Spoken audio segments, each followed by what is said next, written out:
গল্পবিন্যাস চ্যানেলের পক্ষ থেকে আপনাকে অভিনন্দন জানাচ্ছি। এখন শুনবেন হুমায়ুন আহমেদের লেখা উপন্যাস আয়নাঘর। আয়নাঘরের দ্বিতীয় পর্ব।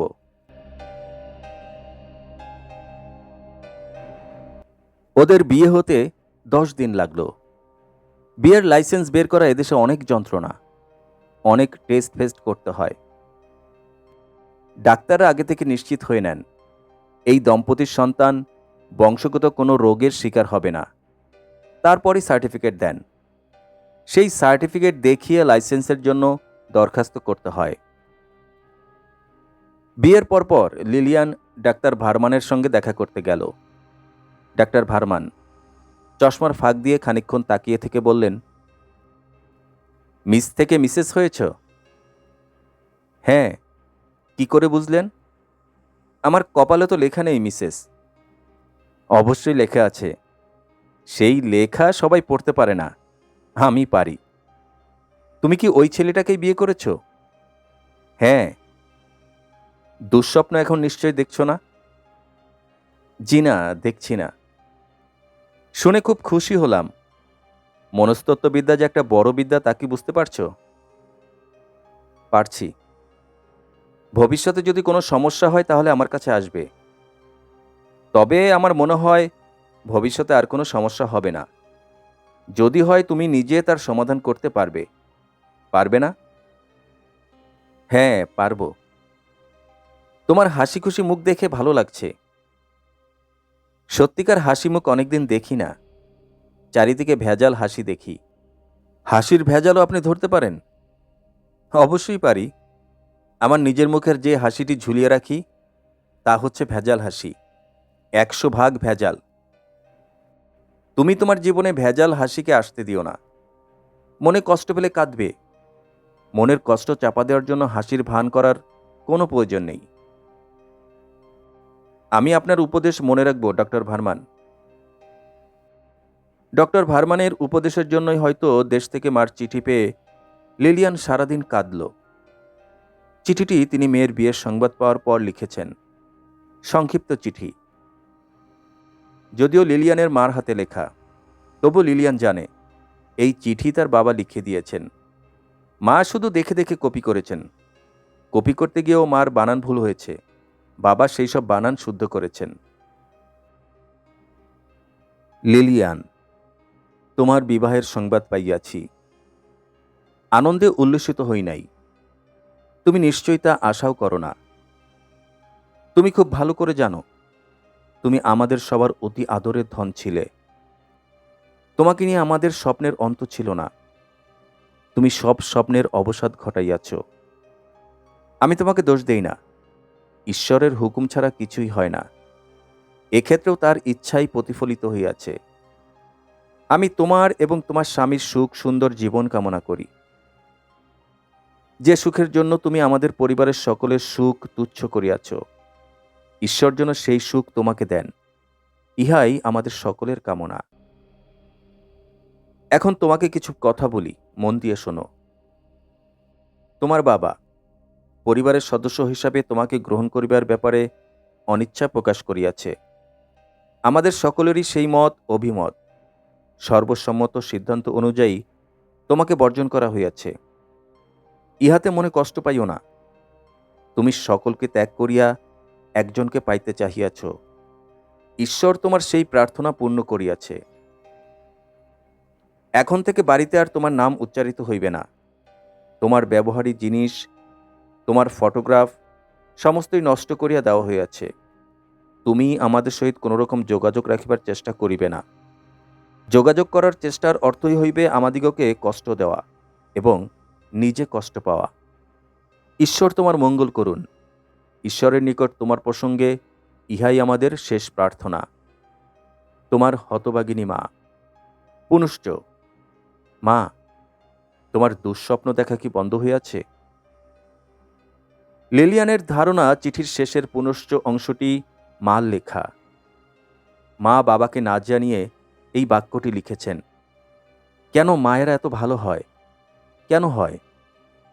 সে নিজে কি কোনো একদিন এমন একজন মা হবে? লিলিয়ান কাঁদতে কাঁদতে ভাবল, আমার প্রথম সন্তানটি যেন মেয়ে হয়। মেয়ে হলেই আমি মার নামে তার নাম রাখতে পারবো। ভিন দেশের ভিন ধর্মের একটি ছেলেকে বিয়ে করার মতো কাজ সাধারণত প্রচণ্ড ঝোঁকের মাথায় করা হয় এবং ঝোঁক দীর্ঘস্থায়ী হয় না। বিয়ের 1 মাসের মধ্যেই মনে হতে থাকে কাজটা করা ঠিক হয়নি, খুব ভুল হয়ে গেছে। এদের বেলায় এমন ঘটল না। বিয়ের 1 বছর পর গভীর রাতে লিলিয়ানের মনে হলো, আমি নিশ্চয়ই আমার শৈশবে কিংবা আমার যৌবনে বড় ধরনের কোনো পূর্ণ কর্ম করেছি। বড় ধরনের পূর্ণ কর্ম ছাড়া এমন একজনকে স্বামী হিসাবে, বন্ধু হিসাবে পাওয়া যায় না। লিলিয়ান একা একা কিছুক্ষণ কাঁদল। তারপর চেষ্টা করল তাহেরের ঘুম ভাঙাতে। পারল না। তাহেরের ঘুম ভাঙানো সত্যি সত্যি অসম্ভব ব্যাপার। লিলিয়ানের খুব ইচ্ছে করছিল তাহেরের ঘুম ভাঙিয়ে তাকে নিয়ে রাস্তায় হাঁটবে। গভীর রাতে নির্জন রাস্তায় হাত ধরাধরি করে হাঁটতে হাঁটতে সে তাহেরকে বলবে, আমি তোমাকে ভালোবাসি।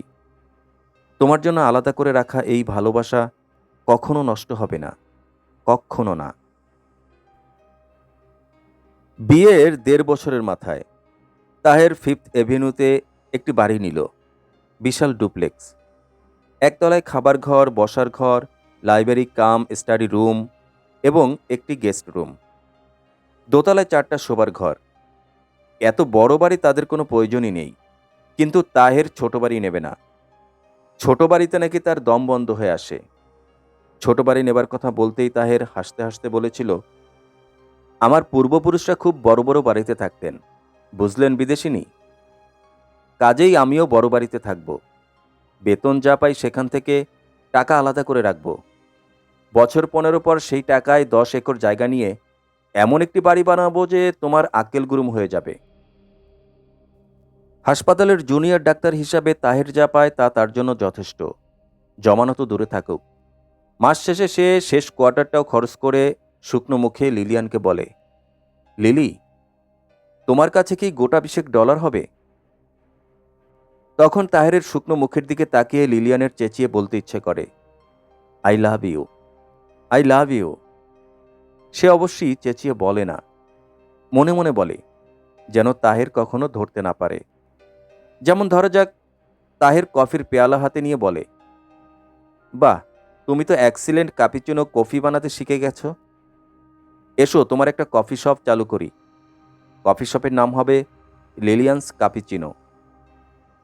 তখন লিলিয়ান মনে মনে বলে, I love you, I love you. ঈশ্বর মানুষকে প্রচুর ক্ষমতা দিয়েছে, মনের কথা বোঝাবার ক্ষমতা দেয়নি। যদি দিতেন তাহলে তাহের বুঝতে পারত কি গাঢ় ভালোবাসায় লিলিয়ান এই মানুষটাকে ঘিরে রেখেছে। তাহের অনেক রাত জেগে পড়াশোনা করে। এই সময়টা লিলিয়ান তাকে বিরক্ত করে না। বারান্দায় রকিং চেয়ারে বসে দোল খেতে খেতে ভাবে, ঈশ্বর আমাকে এত সুখী করলেন কেন? এর 100 ভাগের 1 ভাগ সুখী হলেই তো আমার জীবনটা সুন্দর চলে যেত। ভালোবাসা ব্যাপারটা কি লিলিয়ান বুঝতে চেষ্টা করে, বুঝতে পারে না। তার ধারণা ভালোবাসা নামের ব্যাপারটায় শরীরের স্থান খুব অল্প, নেই বললেই হয়। আবার কখনো কখনো সম্পূর্ণ উল্টোটা মনে হয়। মনে হয় ভালোবাসায় শরীর অনেকখানি। অনেকখানি না হলে কেন তার সারাক্ষণ এই মানুষটাকে ছুঁয়ে থাকতে ইচ্ছা করবে? মন ছোঁয়া সম্ভব নয় বলেই কি শরীর ছোঁয়ার এই আকুলতা? আচ্ছা, তার যেমন সারাক্ষণ মানুষটাকে ছুঁয়ে থাকতে ইচ্ছা করে, ওই মানুষটারও কি তাই করে?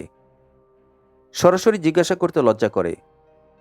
লিলিয়ান ঘুরিয়ে জিজ্ঞাসা করেছে। তাহের প্রশ্নটা ধরতে পারেনি।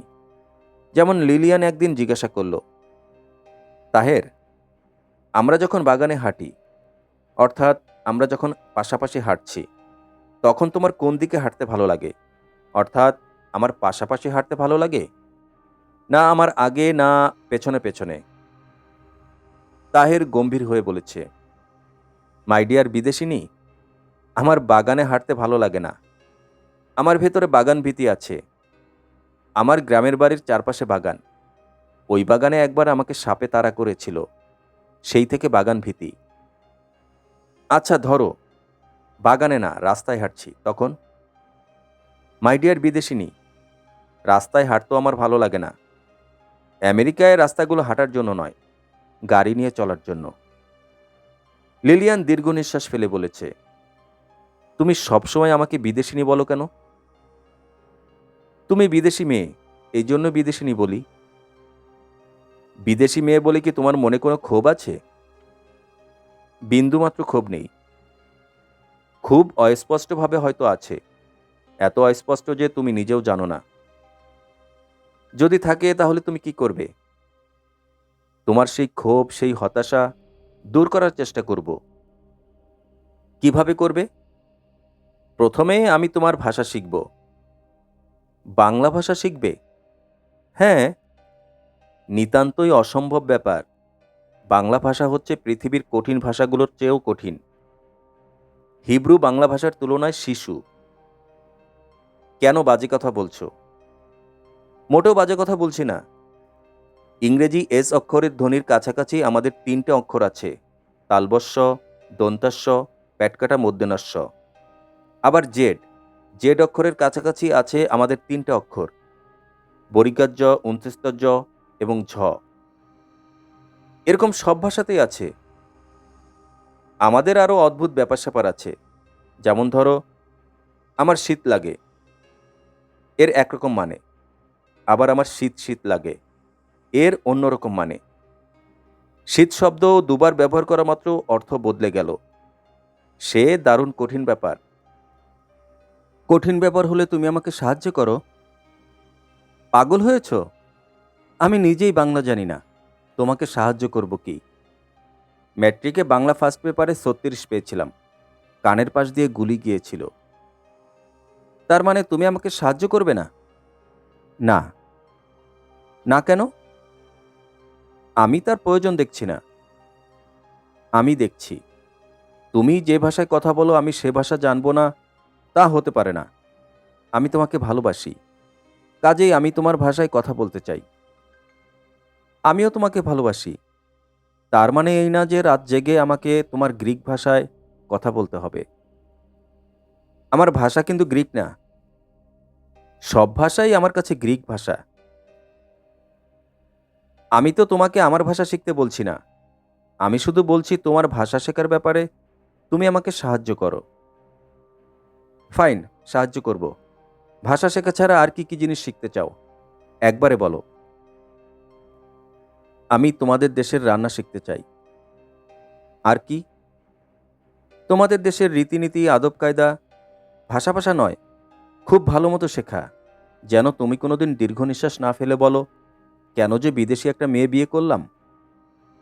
তাহের হাসতে হাসতে বলল, তুমি চেষ্টা করছো পুরোপুরি একটা বাঙালি মেয়ে হয়ে যেতে? হ্যাঁ। খুব কি কঠিন? ভয়ঙ্কর কঠিন। মোটেই কঠিন না। আমি ঠিক করেছি বাংলাটা পুরোপুরি শেখা হয়ে গেলে আমি তোমাকে নিয়ে তোমাদের দেশে যাব। বাঙালি মেয়ে হবার মূল ট্রেনিং আমি তোমাদের দেশে গিয়ে নেব। পাগল হয়েছ? দেশে যাবার কথা আমি চিন্তাও করি না। কেন চিন্তা করো না? দেশে আমার কেউ নেই। তোমার বাবা মা মারা গেছেন তা আমি জানি, তাই বলে আর কেউ থাকবে না তা কি করে হয়? আমার বাবা মা নেই, আমার কোনো ভাই বোনও নেই। একটা ছোট বোন ছিল, ছোটবেলায় মেনিনজাইটিসে মারা গেছে। বাড়িঘর তো আছে নাকি তাও নেই? একটা বাড়ি আছে, তাও গ্রামের দিকে। শহরে কোনো বাড়ি নেই। গ্রামের বাড়িতে কে থাকে? কেউ থাকে না, তালাবদ্ধ থাকে। দরজা জানালা কিছু কিছু চুরি হয়ে গেছে, তবে খুব বেশি নিতে পারেনি। বাড়ির সঙ্গে বিরাট বিরাট আম কাঁঠালের বাগান আছে। আমার এক দুঃসম্পর্কের চাচা সেই বাগান দেখাশোনা করেন। বাগানের আয় তিনিই ভোগ করেন। তাকে আমি মাঝে মাঝে কিছু ডলার পাঠাই, যাতে তিনি বাড়িটা দেখে শুনে রাখেন। লিলিয়ান আগ্রহ নিয়ে বলল, খুব ভালো কথা। মনে হচ্ছে তোমাদের পৈতৃক বাড়ি বাসযোগ্য অবস্থায় আছে। এই সামারে চলো, 2 মাস থেকে আসি। পাগল হয়েছ? সামারে আমি থাকবো ভিয়েনা। কোনো ক্রমে কি যাওয়া সম্ভব না? না। তাছাড়া লিলিয়ান, সামারে বাংলাদেশে তোমার ভালো লাগবে না। ট্রপিক্যাল কান্ট্রি, প্রচণ্ড গরম। টেম্পারেচার 34 ডিগ্রি 35 ডিগ্রি সেলসিয়াস পর্যন্ত ওঠে। হাই হিউমিডিটি, গা থেকে আলকাতরার মতো ঘাম বের হয়। আমার কোনো অসুবিধা হবে না। হবে। আমার পৈতৃক বাড়িতে কোনো ইলেকট্রিসিটি নেই। হাত পাখা হচ্ছে একমাত্র পাখা। প্রচণ্ড মশা। বাড়ির চারদিকে বাগানটা সুন্দর, কিন্তু সুন্দর হলেও বাগানে হাঁটতে পারবে না। বর্ষায় প্যাচপ্যাচে কাদা হয়ে থাকে। সেই সঙ্গে আছে সাপের উপদ্রব। তুমি আমাকে ভয় দেখানোর চেষ্টা করছো? ভয় দেখানোর চেষ্টা করছি না, সত্য কথা বলছি। ভয় দেখাতে চাইলে বলতাম আমাদের বাড়ির চারপাশে জঙ্গল। সেই জঙ্গলে রয়্যাল বেঙ্গল টাইগার এবং বুনো হাতি ঘুরে বেড়ায়। আমি মশার কথা বলেছি, রয়্যাল বেঙ্গল টাইগারের কথা বলিনি। লিলিয়ান দীর্ঘ নিঃশ্বাস ফেলে বলল, আমার খুব আশা ছিল আমি এই সামারেই তোমাদের পৈতৃক বাড়ি দেখতে যাব। তোমার আশা আপাতত পূর্ণ হচ্ছে না। কোনো একদিন নিশ্চয়ই যাব। বাংলাদেশের মশা তোমাকে দেখিয়ে আনব। সব মশা এক্সপোর্ট কোয়ালিটির, ইয়া সাইজ। এক একজন 100 টাক 150 টাক করে রক্ত খায়। রক্ত খেয়ে বমি করে ফেলে দেয়, আবার খায়। তাহেরের ভিয়েনায় 1 মাসের জন্য যাবার কথা ছিল, সেটা বেড়ে হয়েছে 2 মাস। সেমিনারের শেষে একটা শর্ট কোর্স শেষ করে সে ফিরবে। তাহের খুব খুশি। লিলিয়ানের খারাপ লাগছে, বেশ খারাপ লাগছে। খারাপ লাগছে এই ভেবে যে তাহের বুঝতে পারছে না তাহেরকে ছেড়ে একা একা বাস করা তার জন্য কষ্টের। সে তো অনায়াসেই বলতে পারত, লিলি তুমিও আমার সঙ্গে চলো, ঘরদুয়ার তালাবদ্ধ থাকুক। এ কথা একবারও বলছে না। তাহেরের ফ্লাইট বুধবারে। সে মঙ্গলবার নাস্তার টেবিলে কফি খেতে খেতে বলল, লিলি তুমিও চলো। আমি সেমিনার করব, কোর্স করব, তুমি শহরে শহরে ঘুরবে, শুধু রাতে আমরা একসঙ্গে ঘুমাবো। এখানে একা একা এত বড় বাড়িতে থাকার তোমার দরকার কি? শেষমেশ ভয় পাবে। আমি ভয় পাবো না। ভয় না পেলে থাকো, বাড়ি খালি রেখে যাওয়া ঠিক না। লিলিয়ানের কান্না পাচ্ছে। কেন সে বলতে গেল না আমি ভয় পাবো না? তাহের বলা মাত্র সে রাজি হলো না কেন?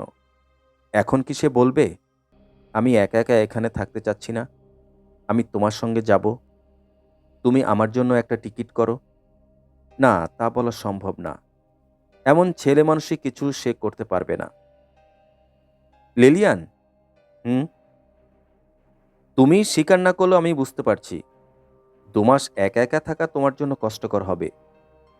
তোমাকে আমি একটা সাজেশন দেই, তুমি তোমার বাবা মার কাছ থেকে ঘুরে আসো, ওদের রাগ ভাঙিয়ে আসো। ওদের রাগ সম্পর্কে তোমার কোনো ধারণা নেই বলেই তুমি এমন কথা বললে। এ রাগ ভাঙাবার নয়। আমার ধারণা তাদের সামনে গিয়ে তুমি কান্নাকাটি শুরু করলেই রাগ গলে জল হয়ে যাবে। চেষ্টা করে দেখো। চেষ্টা করে লাভ হবে না। আমার পজা চাচা মারা গেছেন। কেউ আমাকে এই খবরটি দেয়নি, আমিই জেনেছি অন্য একজনের কাছে। এরা কোনোদিনই তোমাকে গ্রহণ করবে না। তুমি আমাকে ছেড়ে চলে গেলে কিংবা মারা গেলে হয়তো করবে। তোমাকে ছেড়ে যাবার প্রশ্নই ওঠে না। মৃত্যু বিষয়ে কিছু বলা যাচ্ছে না। যে প্লেনে উঠছি সেই প্লেনটাই ক্র্যাশ করতে পারে। তবে তোমাকে পৈতৃক বাড়ি না দেখে আমি মরব না, এ বিষয়ে নিশ্চিত থাকো। লিলিয়ানের খুব খারাপ লাগছে। হঠাৎ মৃত্যু প্রসঙ্গ চলে এলো কেন? এ প্রসঙ্গ তো আসার কথা ছিল না। লিলিয়ান, হুম, আমি প্রতিদিন তোমাকে একবার টেলিফোন করব। আচ্ছা, তোমার ড্রেসিং টেবিলের ডয়ারে একটা খাম রেখে যাচ্ছি। আমি বাসা থেকে বের হবার পর খামটা খুলবে, তার আগে নয়। কি আছে খামে? কিছু না। আরেকটা কথা, তুমি যদি একা থাকতে ভয় পাও তাহলে ঘরের তালা দিয়ে পরিচিত কারোর বাড়িতে উঠে পড়বে, কিংবা কোনো হোটেলে। আমি ভয় পাবো না। তোমার চোখ দেখে মনে হচ্ছে এখনই ভয় পাচ্ছ। আমি চোখের ডাক্তার, চোখ বিশেষজ্ঞ। চোখ দেখে অনেক কিছু বলে দিতে পারি। হা হা হা হা।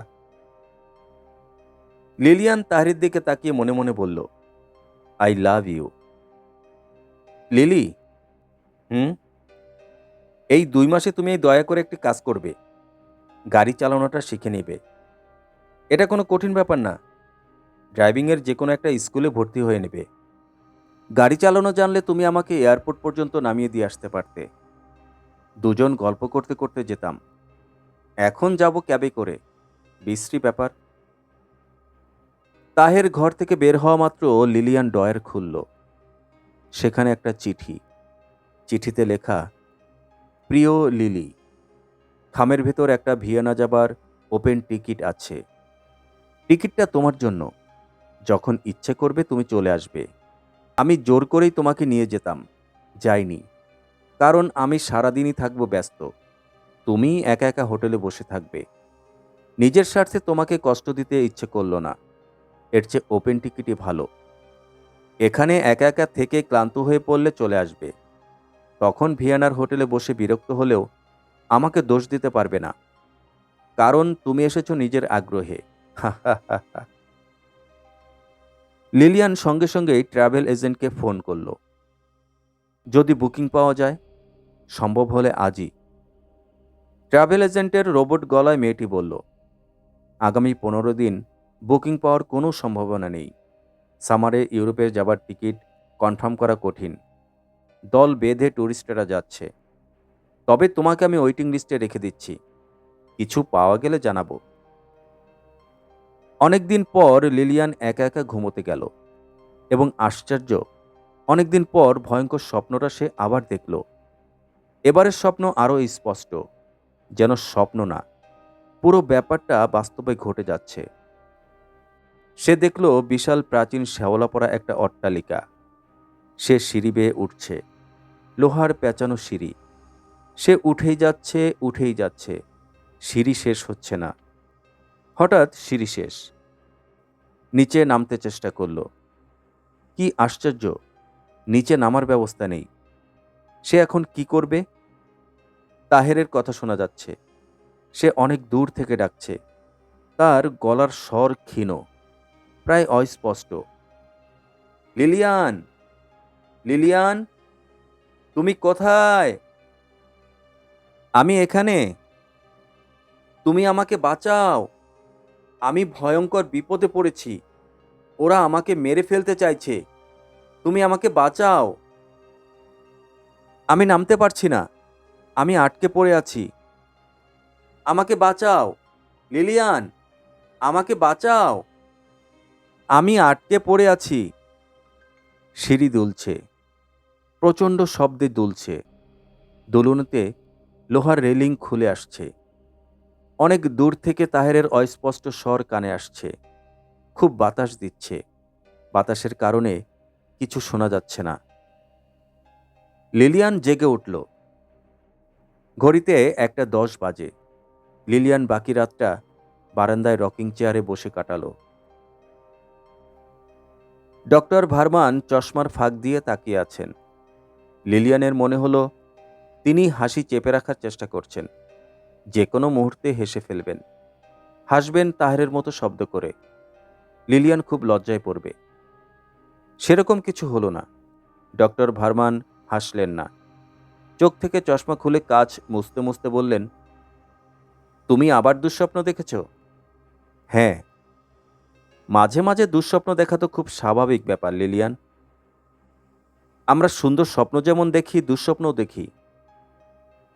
ডক্টর ভার্মান, আমি জানি, কিন্তু আমার স্বপ্নটা অন্যরকম। অন্যরকম বলতে কি বোঝাচ্ছ? আপনাকে ব্যাখ্যা করতে পারবো না। তবে আমার মনে হয় স্বপ্নে কেউ আমাকে কিছু বলার চেষ্টা করছে। তুমি ঠিকই বলেছ, স্বপ্নে কেউ তোমাকে কিছু বলার চেষ্টা করছে। এটা ঠিক, অবশ্যই বলার চেষ্টা করছে। সেই কেউটা হচ্ছে তুমি, তুমি নিজে। তোমার নিজের সাবকনশাস মাইন্ড তোমার কনশাস মাইন্ডকে তথ্য দিতে চাইছে। ডক্টর, তা কিন্তু না। তাহেরের মহাবিপদ সম্পর্কে কেউ একজন সাবধান করছে। ডক্টর ভার্মান এবার হাসলেন, তবে শব্দ করে না, নিঃশব্দে। শিশুদের প্রবোধ দেওয়ার জন্য বড়রা যেমন করে হাসে, তেমন হাসি। শোনো লিলিয়ান, ছেলেটা সম্পর্কে তোমার নিজের মধ্যেই এক ধরনের ভয় আছে। সেই ভয় হচ্ছে ছেলেটাকে হারানোর ভয়। এই ভয়ের উৎপত্তি হলো ভালোবাসায়। কাউকে গভীরভাবে ভালোবাসলেই এই ভয় তৈরি হয়। মনে হয় একসময় ভালোবাসার মানুষ আমাকে ছেড়ে চলে যাবে, তখন আমার কি হবে? অচেতন মনে ভয় ধীরে ধীরে জমা হতে থাকে। তোমার ক্ষেত্রেও তাই ঘটছে? আপনাকে আমি বোঝাতে পারবো না। আমি স্বপ্নে তাহেরদের প্রাচীন বসতবাড়ি স্পষ্ট দেখেছি। আমি সেই বাড়ির লোহার সিঁড়ি বেয়ে উপরে উঠছিলাম। তুমি তোমার কল্পনায় একটা বাড়ির লোহার সিঁড়ি বেয়ে উপরে উঠছিলে। ডক্টর ভার্মান, আমি কিন্তু নিশ্চিত জানি ওই বাড়িতে একদিন আমরা যাব। তাহের ভয়ঙ্কর বিপদে পড়বে। যদি জানো তাহলে ওই বাড়িতে যেও না। আমাদের যেতেই হবে। এটা হচ্ছে নিয়তি। যা ঘটার তাই ঘটবে। লিলিয়ান, তুমি তোমার নিজের যুক্তিতে আটকা পড়ে যাচ্ছ। যা ঘটবার তা যদি ঘটে তাহলে তোমার স্বপ্নে সাবধান করার প্রয়োজন কি? লিলিয়ান চুপ করে রইল। ডক্টর ভার্মান শান্ত গলায় বললেন, তুচ্ছ জিনিস নিয়ে এত ভেবো না। তুচ্ছ জিনিসকে তুচ্ছ করতে শেখো। লিলিয়ান উঠে দাঁড়ালো। ক্লান্ত গলায় বলল, আমি ওদের বাড়ি সত্যি সত্যি স্বপ্নে দেখেছি। দেখামাত্র চিনতে পারবো। লোহার পেঁচানো সিঁড়ি। লিলিয়ান, আমি তোমাকে ঘুমের ওষুধ দিচ্ছি। রাতে ঘুমোতে যাবার 1 ঘন্টা আগে 2টো ট্যাবলেট খাবে। মনে থাকবে? থাকবে। ডক্টর ভার্মান নিশ্চয়ই খুব কড়া ঘুমের ওষুধ দিয়েছেন। ওষুধ খাবার পরপর লিলিয়ানের মনে হলো সে তলিয়ে যেতে শুরু করেছে। কোনো গভীর খাদে পড়ে গেছে। নিচে নেমে যাচ্ছে। অতি দ্রুত নেমে যাচ্ছে। খাদটা অন্ধকার এবং শীতল। লিলিয়ানের ভয় ভয় করতে লাগলো।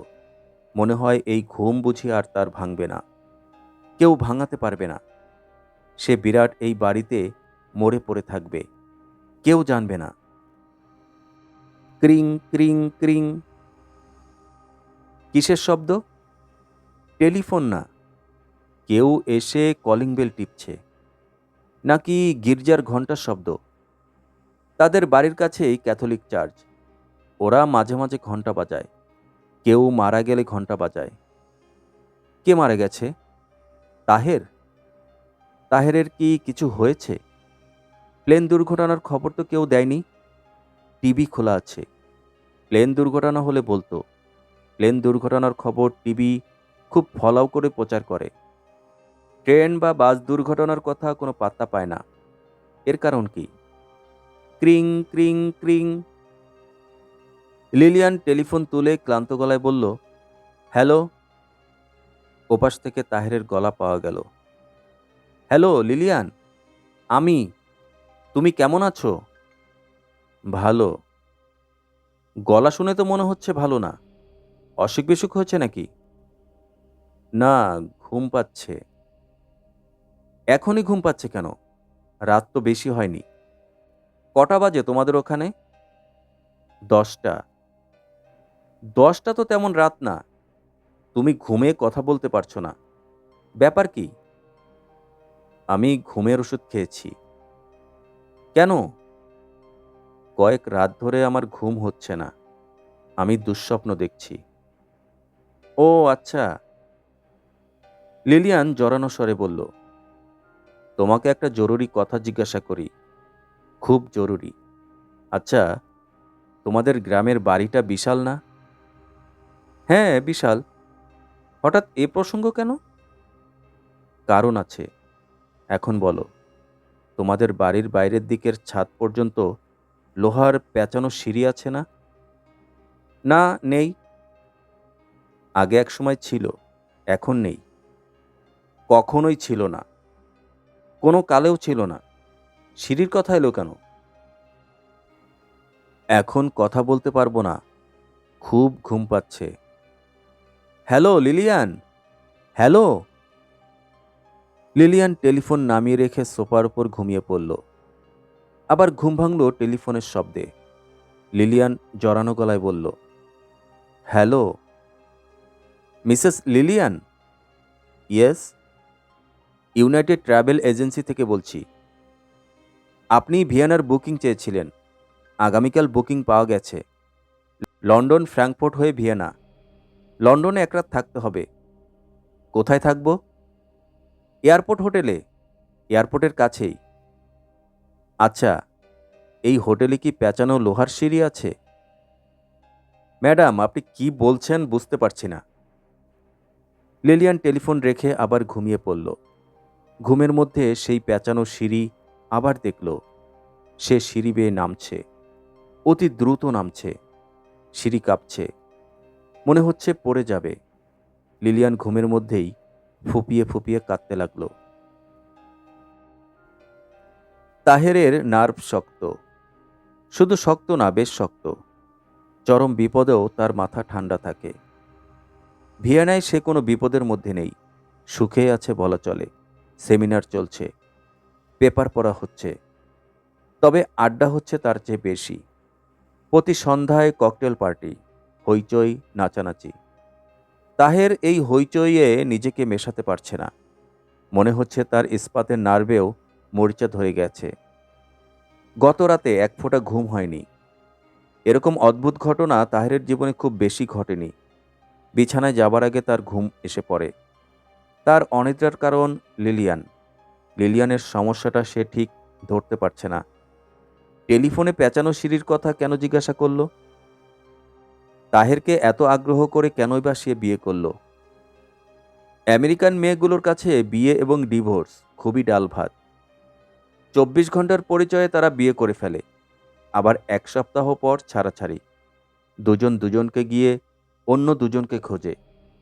কিন্তু লিলিয়ান এরকম মেয়ে না। সে কেন তাহেরের মতো আধবান্ডলে একজনের জন্য এতটা ভালোবাসা জমিয়ে রাখবে? লিলিয়ান কোনো একটা ব্যাপারে কষ্ট পাচ্ছে। সেই কষ্টের প্রকৃতি তাহের জানে না। জানার চেষ্টা করা উচিত ছিল। স্বামী স্ত্রীর ভেতরেও কিছু গোপন ব্যাপার থাকা প্রয়োজন বলে তাহের মনে করে। অবশ্যই ভিয়েনায় পা দেওয়ার পর থেকে তাহেরের মনে হচ্ছে সে ভুল করেছে। তার উচিত ছিল লিলিয়ানের গোপন কষ্টের ব্যাপারগুলো জানা। লিলিয়ানকে টেলিফোন ধরার সব চেষ্টা বিফল হলো। সারাদিন তাহের 6 বার রিং করল। রিং হয়, কেউ টেলিফোন ধরে না। লিলিয়ান কি ঘর তালাবদ্ধ করে কোথাও গেছে, নাকি স্টক করে ঘরে মরে পড়ে আছে? তাহের খুব অস্থির বোধ করতে লাগলো। সেমিনারে একেবারে মন বসছে না। ইচ্ছে করছে ব্যাগ গুছিয়ে প্লেনে উঠতে। রাত দুপুরে বাড়িতে পৌঁছে আমেরিকানদের মতো চেঁচিয়ে বলতে, হানি, আই এম হোম। সেমিনারে কন্ট্যাক্ট সলভেন্টের উপর বিরক্তিকর এক বক্তৃতা হচ্ছে। বক্তা মাঝে মাঝে হাসাবার চেষ্টা করছে, পারছে না। বক্তৃতার মাঝখানে তাহেরের কাছে স্লিপ এলো। আমেরিকা থেকে জরুরি কল। তাহের টেলিফোন ধরার জন্য প্রায় ছুটে গেল। যিনি পেপার পড়াচ্ছিলেন তিনি পড়া বন্ধ করে কড়া চোখে তাকিয়ে রইলেন। টেলিফোন করেছে লিলিয়ান। তাহের বলল, কেমন আছো লিলিয়ান? ভালো আছি। কোনো বিশেষ কারণে টেলিফোন করেছো না এমনি? এমনি করেছি। আমি কি তোমাকে বিরক্ত করলাম? মোটেও বিরক্ত করনি, বরং খুব আনন্দিত করেছো। আমি তোমাকে নিয়ে খুব দুশ্চিন্তা করছিলাম। ওই দিন হঠাৎ টেলিফোন রেখে দিলে। খুব ঘুম পাচ্ছিল, শরীর ভালো লাগছিল না। পেঁচানো সিঁড়ির কথা জিজ্ঞাসা করছিলে কেন? ও কিছু না, বাদ দাও। লিলিয়ান, এখন তোমার শরীর কেমন? শরীর ভালো। তুমি আমাকে নিয়ে মোটেও চিন্তা করো না। তুমি ঠিকমতো তোমার সেমিনার করো। কোর্স ওয়ার্ক কবে থেকে শুরু হচ্ছে? তাহের প্রশ্নের কোনো জবাব না দিয়ে নরম গলায় বলল, লিলিয়ান, তুমি কি আমার একটা প্রশ্নের জবাব দেবে? অবশ্যই দেব। আমার কেন জানি মনে হচ্ছে তুমি এক ধরনের ক্রাইসিসের ভেতর দিয়ে যাচ্ছ। ক্রাইসিসের কারণটা কি আমি জানতে পারি? না। বেশ, জানাতে না চাইলে জানাতে হবে না। এমন কিছু আছে যা তুমি আমাকে বলতে চাও? হ্যাঁ। তাহলে বলো।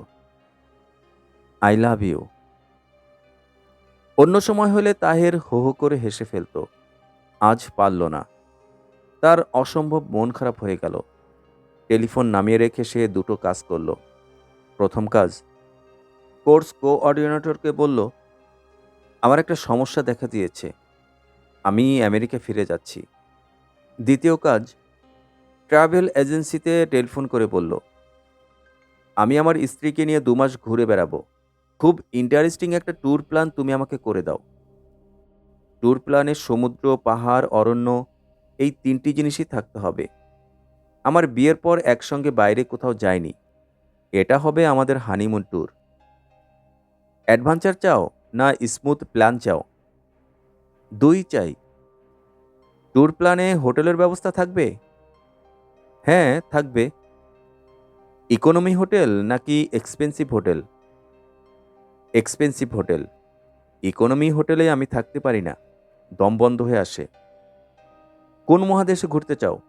Europe, Asia? ইন্ডিয়া দেখে আসতে পারো। ইন্ডিয়া এবং নেপাল, পাহাড়, সমুদ্র, অরণ্য সবই পাবে। তাজমহল আছে, সপ্তম আশ্চর্য। তাহের হঠাৎ তাকে থামিয়ে বলল, তুমি বরং আমাদের দুজনের জন্য বাংলাদেশের একটা ট্যুরের ব্যবস্থা করো। বাংলাদেশ খুব ইন্টারেস্টিং ট্যুর হবে বলে আমার মনে হয় না। আমার নিজেরও মনে হয় না, তবু করো। পুরো ট্যুরটাই হবে বাংলাদেশে? হ্যাঁ। কিছু মনে করো না। বাংলাদেশে হানিমুন ট্যুরে যেতে যাওয়ার কারণ কি জানতে পারি? হ্যাঁ, পারো। এটা আমার নিজের দেশ।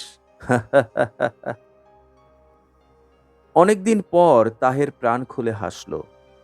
অনেক কষ্টে হাসি থামিয়ে বলল, হ্যালো মিস, আমাকে মন্টেনা যাবার একটা টিকিটের ব্যবস্থা করে দাও। এমনভাবে করতে হবে যেন আমি রাত দুপুরে উপস্থিত হতে পারি। আমি আমার স্ত্রীকে চমকে দিতে চাই। রাত 3টায় লিলিয়ান দরজা খুলল। তাহের দাঁড়িয়ে আছে। বাচ্চাদের খেলনার দোকান থেকে অদ্ভুত একটা মুখোশ কিনে মুখে পড়েছে। মুখোশে তাকে ভয়ঙ্কর দেখানোর কথা, কেন জানি তা দেখাচ্ছে না, বরং হাস্যকর লাগছে। লিলিয়ান শিশুদের মতো চেঁচিয়ে উঠে বলল, এ কি তুমি? তাহের মুখোশের আড়াল থেকে হাসতে হাসতে বলল, ইয়েস বিদেশিনী, আমি। চলে এলে যে? তোমাকে দেখতে এলাম, তুমি কেমন আছো? লিলিয়ান ঝলমলে গলায় বলল, খুব খারাপ ছিলাম, এখন আর খারাপ নেই। আমি এখন ভালো আছি, খুব ভালো আছি।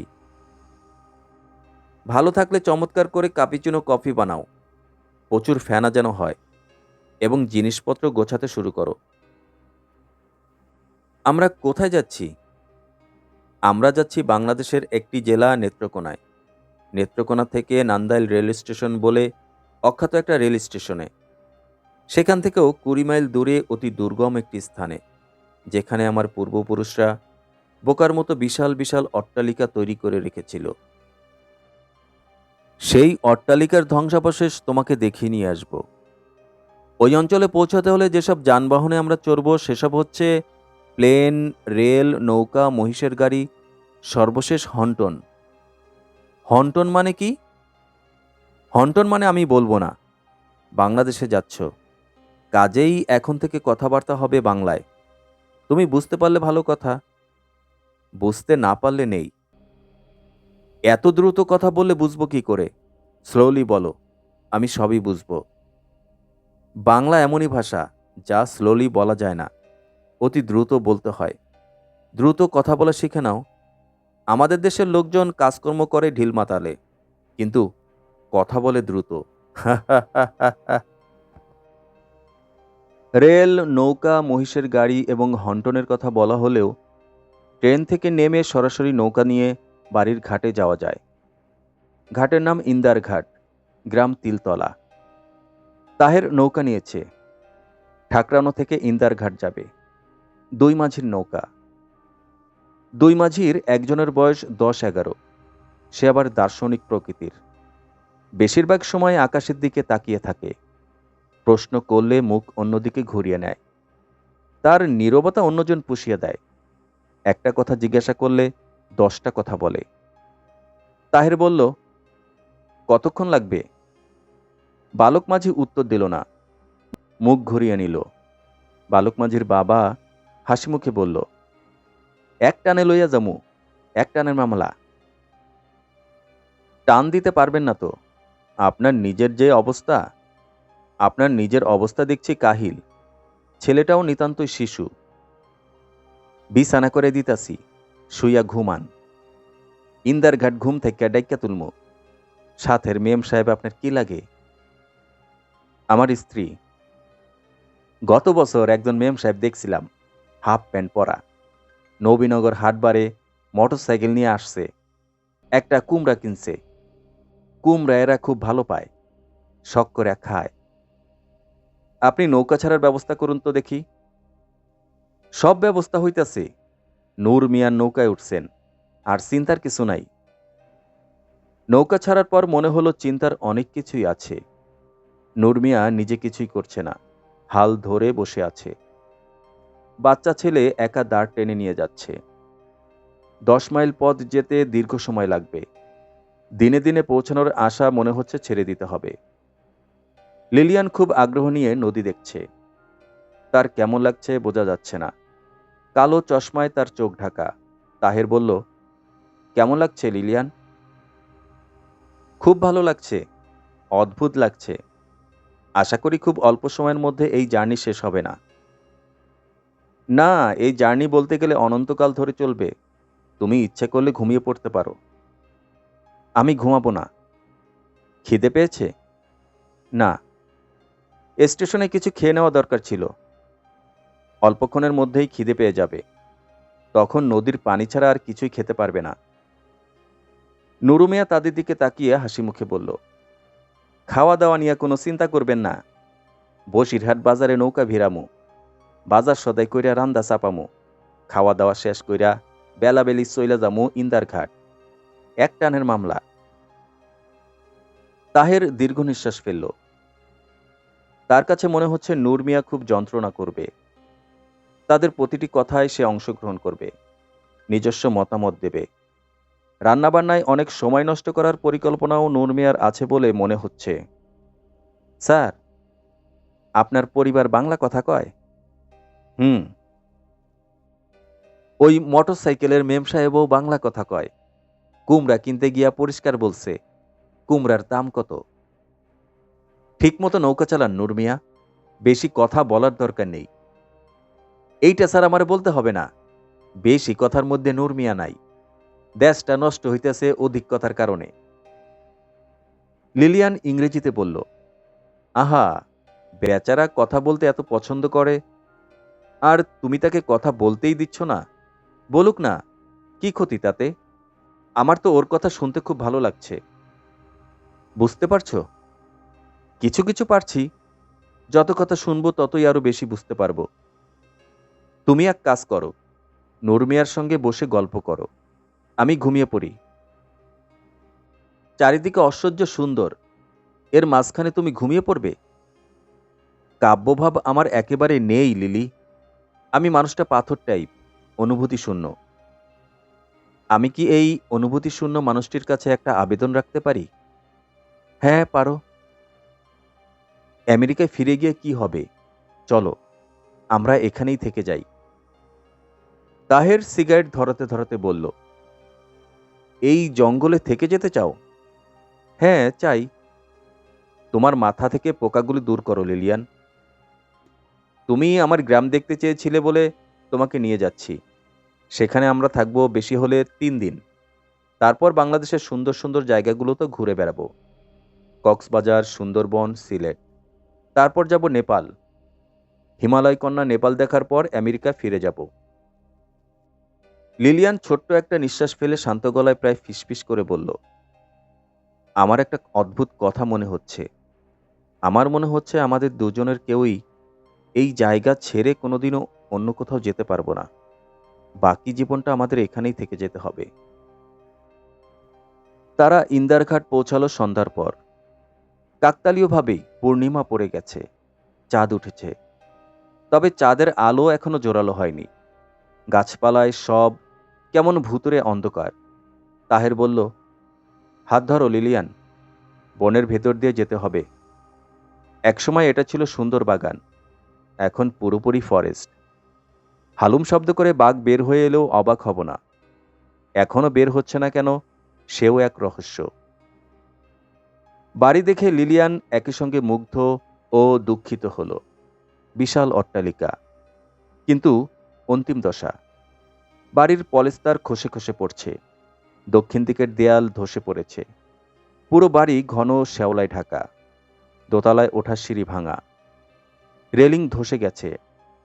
একতলার বারান্দায় গোবরের স্তূপ দেখে মনে হয় বৃষ্টির সময় এই জায়গায় গরু ছাগলের আস্তানা হিসাবে ব্যবহৃত হয়। তাহের বিরস গলায় বলল, বাড়ি দেখলে লিলিয়ান? হ্যাঁ, দেখলাম।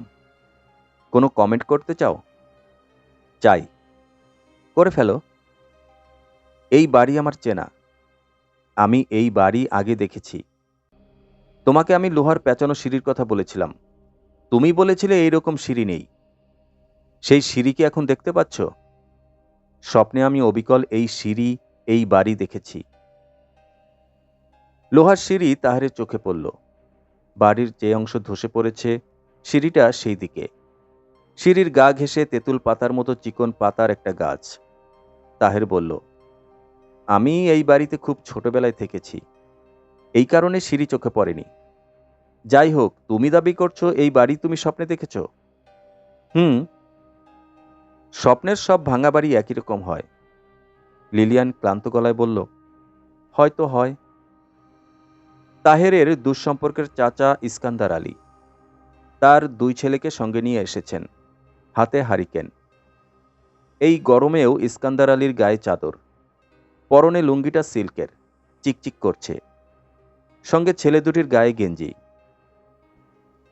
দুজনেরই শক্ত সামর্থ্য চেহারা।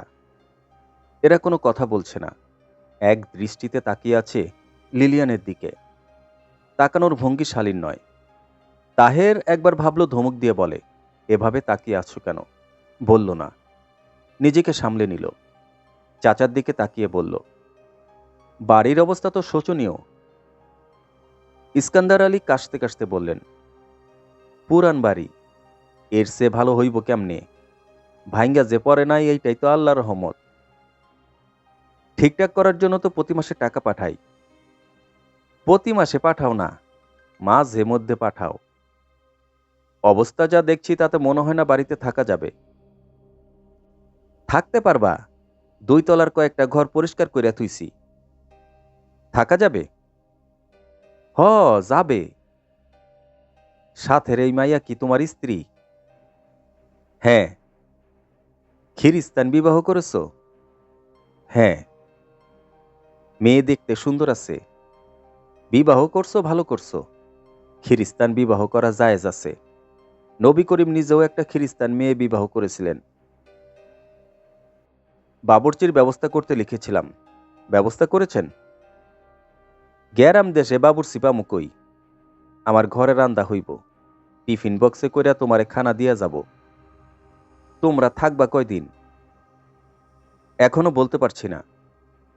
ডাকাইতের খুব উপদ্রব, বেশি দিন না থাকাই ভালো। আমার সঙ্গে আছে কি যে ডাকাত নেবে? তোমার স্ত্রীরে নিয়ে যাবে। সুন্দর মেয়ে ছেলে, হলদে চামড়া, বিলাতি। ডাকাইতরা খুশি হইয়া তোমার স্ত্রীরে নিয়ে যাবে। আপনি কি আমাকে ভয় দেখানোর চেষ্টা করছেন? তোমারে ভয় দেখায় আমার ফায়দা কি? তোমার স্ত্রী মাছ ভাত খায় না পাউরুটি খায়? মাছ ভাত খায়। শুয়ারের গোস্ত খায়? তাহের ক্ষিপ্ত গলায় বলল, খেলে কি করবেন? শুয়ারের গোস্ত ব্যবস্থা করবেন? রাগ হও কেন? কথার কথা বললাম। তোমার স্ত্রী দেখে হাসতাছে, সে বাংলা কথা বুঝে? তাকেই জিজ্ঞাসা করুন। একলা একলা বাড়িতে ঢুকতাছে, নিষেধ করো। নিষেধ করতে হবে না, তার বুদ্ধিশুদ্ধি আছে। লিলিয়ান হারিকেন হাতে সিঁড়ি বেয়ে উপরে উঠছে, খুব স্বাভাবিক ভঙ্গিতে উঠছে। মনে হচ্ছে এটা তার অনেক দিনের চেনা বাড়ি। ইস্কান্দার আলী থু করে তাহেরের পায়ের কাছে একদলা থুতু ফেললেন। তাহের চমকে উঠে সরে গেল। ইস্কান্দার আলী হাই তুলতে তুলতে বললেন, খাওয়ার জন্য কিছু খরচাপাতি দাও, জিনিসপত্র অগ্নিমূল্য। মাছ এক জিনিস, পাওয়াই যায় না। একটা মুরগির বাচ্চা হের দাম তোমার 40-50। তাহের দুটো 500 টাকার নোট বের করল। তিনি বিরস মুখে নোট দুটো হাতে নিলেন। তাহের বললেন, উত্তর দিকে ভাঙা দেয়াল ঠিক করার কথা ছিল, তার জন্য টাকা চেয়েছিলেন, পাঠিয়েছিলাম। দেওয়াল তো ঠিক হয়নি। বললেই ঠিক হয় না। ইট, সুরকি, সিমেন্ট আনতে হয় শহর থেকে। বর্ষা মৌসুমে নৌকা দিয়ে আনতে হয়, বিরাট যন্ত্রণা। টাকাটা কি করেছেন? আছে, টাকা আলাদা করা আছে। বাড়িটার একই অবস্থা, ভূতের বাড়ি বলে মনে হচ্ছে। আলোর কোনো ব্যবস্থা করেছেন? 2টা হারিকেন আছে, মোমবাতি আছে। একটা টর্চের ব্যবস্থা করুন। আচ্ছা, করব। বললেই তো হয় না, সব আনতে হয় শহর থেকে। তোমরারে একটা উপদেশ দেই, দোতলায় থাকবা, একতলায় নামনের প্রয়োজন নাই। কেন? সাপের উপদ্রব। গত চৈত মাসে সাপের কামড়ে আমার একটা গরু মারা গেল। কার্বলিক অ্যাসিডের ব্যবস্থা করতে পারেন। এখানে কোনো ফার্মেসি আছে? না, তুমি বললে ছেলে একটারে শহরে পাঠাইতে পারি। এরা কিছুই করে না, ভাদাইম্মা হইছে। শহরে যাইতে বললে ফাল দিয়া ওঠে। দিন, কাউকে পাঠিয়ে দিন। জাউনের খরচ দাও, আর কি আনা লাগবো কাগজে লিখা দাও। সাপের ওষুধ? ওষুধে কিছু হয় না। কপালে লেখা থাকলে ওষুধের বোতলের ভিতরে বসা থাকলেও সাপে কামড়াইবই। আমি কাগজে লিখে দিচ্ছি, দয়া করে আনবার ব্যবস্থা করুন। 100 টাকা দিচ্ছি যাওয়ার খরচ, এতে হবে? আরও কিছু দাও। 100 টাকা আজকাল কোনো টাকাই না। তুমি থাকো বিদেশে, এই জন্য বুঝতেছ না। আর একটা কথা, তোমার পরিবারে নিয়ে আমার বাড়িতে একদিন যাওন লাগে। বাড়ির মেয়ে ছেলেরা দেখতে চায়। এরা আবার কার কাছ থেকে জানে শুনছে বিলাতের মেয়ে ছেলে পিসাব পায়খানা করে পানি নেয় না। বড় ঘৃণাকর, কিন্তু কি আর করা, যে দেশে যে নিয়ম। তোমার আমার করণের কিছু নাই। তাহের বিরক্ত মুখে বলল, ঠিক আছে, আপনি যান, রাতে খাবার পাঠিয়ে দেবেন, খাবার পানি পাঠাবেন। আচ্ছা, তোমরা নিশ্চিন্তে ঘুমাও। ছেলে 2টারে বইলা দিতাছি রাইতে পাহারা দিব। এরা কাজ কাম কিছুই করে না, ভাদাইম্মা। যে কয়দিন থাকবা এরা পাহারা দিব, কিছু খরচ বরচ দিও। তাহের দীর্ঘ নিঃশ্বাস ফেলল। তার মনটাই খারাপ হয়ে গেল। লিলিয়ান হারিকেন হাতে দোতলার বারান্দায় এসে দাঁড়িয়েছে। তাকে অসম্ভব সুন্দর লাগছে। ইস্কান্দার আলী দোতলার জানালার দিকে তাকিয়ে দীর্ঘ নিঃশ্বাস ফেলে বললেন, তোমার স্ত্রী বড়ই সৌন্দর্য, এইটা বিপদের কথা। ডাকাইতে সন্ধান পাইলে বড়ই খুশি হইব। ইস্কান্দার আলীর 2 ছেলেও গভীর আগ্রহ নিয়ে দোতলার বারান্দার দিকে তাকিয়ে আছে। তাদের চোখে পলক পড়ছে না। লিলিয়ান বারান্দা থেকে চেঁচিয়ে বলল, উপরে উঠে আসো, দোতলাটা অসম্ভব সুন্দর, মার্বেল পাথরের মেঝে। লিলিয়ানের খুব ভালো লাগছে। সে হারিকেন হাতে এক ঘর থেকে আরেক ঘরে যাচ্ছে। তার ভাবভঙ্গি কিশোরীর মতো। যে ঘরে আজ তারা থাকবে সেই ঘর দেখে সে মুগ্ধ। বিশাল 2টো জানালা। জানালার পাশে দাঁড়ালেই দূরের ব্রহ্মপুত্র দেখা যায়। নদীতে চর পড়েছে। চরের ধবধবে বালি চাঁদের আলোতে চিকচিক করছে। কি হাওয়া, উড়িয়ে নিয়ে যেতে চায়। শোবার ঘরটা কি প্রকাণ্ড, যেন ফুটবল খেলার মাঠ। মাঠের মাঝখানে খাট পাতা হয়েছে, কালো রঙের একটা খাট, যার চারিদিকে রেলিং দেওয়া। খাটে সরাসরি ওঠার উপায় নেই, এত উঁচু। টুলে পা দিয়ে উঠতে হয়। ঘর ভর্তি ভারী ভারী আলমারি। লিলিয়ান প্রতিটি আলমারি খুলে দেখল, সব শূন্য। খাটের মাথার কাছে গোল শ্বেতপাথরের টেবিল। এ বাড়ির অনেক দরজা জানালা লোকজন খুলে নিয়ে গেছে, এগুলি নেয়নি কেন? লিলিয়ান বলল, এই টেবিল, এই খাট যে কোনো মিউজিয়াম লুফে নেবে। মনে হচ্ছে 1000 বছরের পুরনো। লিলিয়ানের মুগ্ধতা তাহেরকে স্পর্শ করছে না। সে বেশ ক্লান্ত। বারান্দায় রাখা বালতির পানিতে হাত মুখ ধুয়ে সে বিছানায় বিরস মুখে বসে আছে। এ বাড়িতে রাত্রিযাপন ঠিক হবে কিনা তা বুঝতে পারছে না। সাপের ব্যাপারটা তাকে চিন্তিত করেছে। লিলিয়ান বলল, কথা বলছো না কেন? কি বলবো? তোমাদের এইসব ফার্নিচারের বয়স কত? তাহের হাই তুলতে তুলতে বলল, এদের বয়স 200 বছরের মতো। সবই আমার দাদার বাবা বানিয়েছিলেন। খাটটা বার্মা থেকে আনা। এই যে বাড়ি দেখছো, এই বাড়িও ওনার করা। খুব ধনী মানুষ ছিলেন। হতদরিদ্র ছিলেন। পরের বাড়িতে কামলা খাটতেন। সুপারির ব্যবসা করে ধনী হন। মাত্র 40 বছর বয়সে তিনি লাখের বাতি জ্বালিয়েছিলেন। লাখের বাতিটা কি? আমাদের অঞ্চলের নিয়ম। কেউ লাখপতি হলে লাখের বাতি জ্বালাতে হয়। একটা লম্বা বাঁশের মাথায় হারিকেন জ্বালিয়ে ঘরের উঠোনে রেখে দিতে হয়। এই হলো লাখের বাতি। দূর থেকে দেখে লোকজন বুঝতো এই অঞ্চলে একজন লাখপতি আছে। এই নিয়ম কি এখনো আছে? পাগল হয়েছ? এই নিয়ম থাকার উপায় আছে? আজ কোনো বাড়িতে লাখের বাতি জ্বালালে কালই ডাকাতি হবে। সেই বাড়িতে যদি তোমার মতো রূপবতী কেউ থাকে, তাহলে তো কথাই নেই।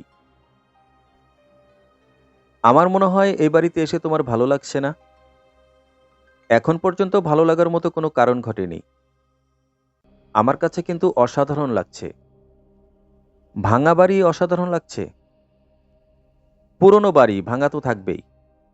এই অঞ্চলের জন্য পুরনো বাড়ি সুন্দর মানিয়ে গেছে। ঝকঝকে নতুন বাড়ি এখানে মানাতো না। আমি এক ঘর থেকে আরেক ঘরে যাচ্ছি আর গায়ে কাঁটা দিয়ে উঠছে। ভয়ে? না, ভয়ে না। মনে হচ্ছে এইসব ঘরগুলিতে কত না স্মৃতি, কত রহস্য। আমি ঠিক করেছি আজ সারা রাত ঘুমাবো না। হারিকেন হাতে এক ঘর থেকে আরেক ঘরে ঘুরবে? হ্যাঁ। খুব ভালো কথা, ঘুরে বেড়াও। দয়া করে আমাকে ঘুমোতে দিও। আমি খুব ক্লান্ত হয়ে আছি। ডিনার শেষ হওয়া মাত্র শুয়ে পড়ব। লিলিয়ান বলল, তুমি আমাকে ক্রমাগত মশার ভয় দেখিয়েছিলে। মশা কিন্তু নেই। তাই দেখছি। তবে ঘুমোতে হবে মশারি খাটিয়ে। মশা না থাকুক, পোকামাকড় আছে। আজ রাতে না ঘুমালে কেমন হয়? কি বললে? চলো, আমরা বারান্দায় বসে জোছনা দেখি। আর কোনো পরিকল্পনা আছে? আমার খুব শাড়ি পরতে ইচ্ছে করছে। সুন্দর একটা শাড়ি জোগাড় করতে পারবে? আমাকে শিখিয়ে দেবে কি করে পরতে হয়? তোমার কি মনে হয় না লিলিয়ান, তুমি বাড়াবাড়ি করছো? না, আমার মনে হয় না। আমার কিন্তু মনে হচ্ছে তুমি বাড়াবাড়ি করছো। লিলিয়ান কিছুক্ষণ স্থির চোখে তাকিয়ে থেকে বলল, তোমার এরকম মনে হয়ে থাকলে আমি দুঃখিত। আমার যা মনে হয়েছে আমি তাই তোমাকে বলেছি। তোমাদের এই ভাঙা বাড়ি, দরজা জানালা লোকজন খুলে নিয়ে গেছে। তারপরেও এই বাড়িতে পা দেওয়ার পর থেকে আমার খুব ভালো লাগছে। এক ধরনের আনন্দ অনুভব করছি। সেই আনন্দ লুকাবার চেষ্টা করিনি। হয়তো সেটাই করা উচিত ছিল। লিলিয়ান বারান্দায় চলে গেল। তার খুব খারাপ লাগছে। চোখে পানি এসে যাচ্ছে। এই দৃশ্য দেখলে তাহের হেসে উঠতে পারে। লিলিয়ানের চোখের পানি দিয়ে তাহেরকে হাসাতে চায় না। লিলিয়ান একটা ঘর থেকে অন্য ঘরে যেতে লাগলো। তার কাছে কেন যেন মনে হচ্ছে ঘরগুলো তাকে ডেকে ডেকে বলছে, এসো লিলিয়ান, এসো, আমাকে দেখে যাও। তাহের এসে লিলিয়ানকে আবিষ্কার করল সর্বদক্ষিণের বারান্দায়। এখান থেকেই লোহার সিঁড়ি নিচে নেমে গেছে। লিলিয়ান, কি? তুমি কি আমার উপর রাগ করেছ? না, মনে হচ্ছে রাগ করেছ। আসল ব্যাপার কি জানো? আমার চাচার সঙ্গে কথা বলে মেজাজ খারাপ হয়েছে। কিছুই ভালো লাগছিল না। এ কারণেই তোমার সঙ্গে খারাপ ব্যবহার করেছি। কিছু মনে করো না। আমি কিছু মনে করিনি। খাওয়া দাওয়ার পর আমরা ছাদে বসে জ্যোৎস্না দেখব। ছাদে ওঠার সিঁড়ি আছে? হ্যাঁ, সিঁড়ি আছে, তালাবদ্ধ। চাচার ছেলেটাকে পাঠিয়েছি চাবি আনতে। Thank you. তোমার খিদে পেয়েছে লিলিয়ান? এখনও খিদে পায়নি। একটা বিরাট ভুল হয়েছে। ওদের বলে দেওয়া উচিত ছিল মশলা কম দিতে। এরা প্রচুর মশলা দিয়ে রান্না করবে, ঝালের জন্য কিছু মুখে দিতে পারবে না। আমার খাওয়া নিয়ে ভেবো না, তুমি যা খেতে পারবে আমিও পারবো। সব ঘর দেখা হয়েছে? হ্যাঁ। আয়নাঘর? আয়নাঘর দেখেছ? না তো। আয়নাঘর কি?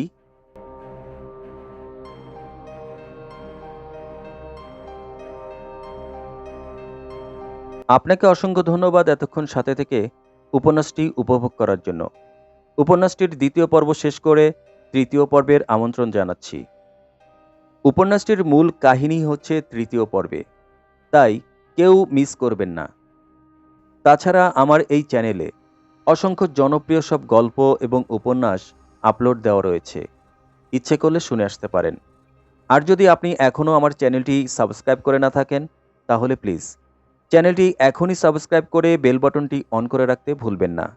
তাহলেই আমার কষ্ট সার্থক হবে।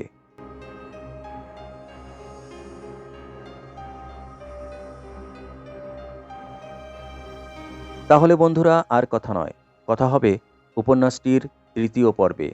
সে পর্যন্ত আপনারা ভালো থাকুন, সুস্থ থাকুন, সেই কামনায় আল্লাহ হাফেজ।